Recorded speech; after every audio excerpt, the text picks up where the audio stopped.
Alrighty, we're going to start with the number 5, Lilies in Gouache. In my little envelope, I've got one of these for each of the projects. How about that for organized? Okie dokie. We are using the same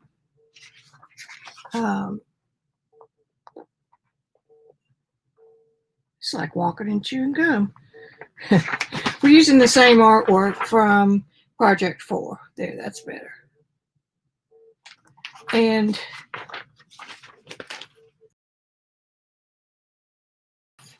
anyway, we're using the same art that we used on version 4, except this week we're painting it in reverse and in gouache.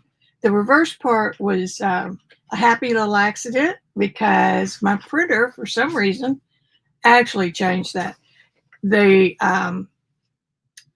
Photoshop, for some reason, was printing a horizontal flip. So this is what I really used for. But it's all in your pack. And another size of it. And then Rustle. This is the watercolor from 4, Project 4. And this is the gouache from Project 5 as I dance across the screen with it. So that is number 5. We are making hay, gang. My camera's up there. Your camera's up there. Your camera's up there. All right, that's 5.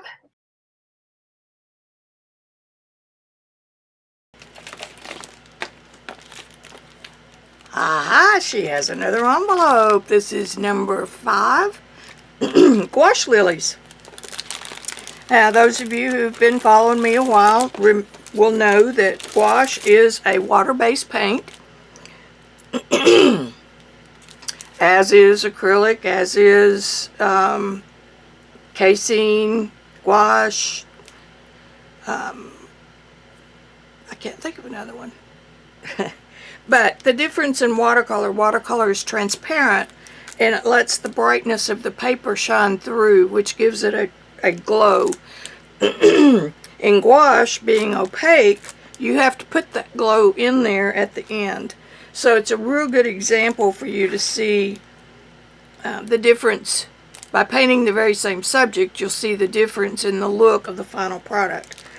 This is done on Khadi paper, Khadi paper from India. I gave you a link for it in the box, in the paperwork. I particularly like this paper because it's got a rough texture and it's got a beautiful decal edge on all 4 sides. Even the side that I cut in half, I was able to make it match the other 2 sides.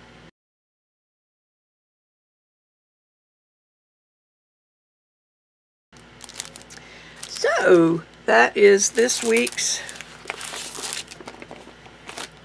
project. You can see that I painted from these in my folder, and I gave you 2 pictures and supply list, and that is Project 5.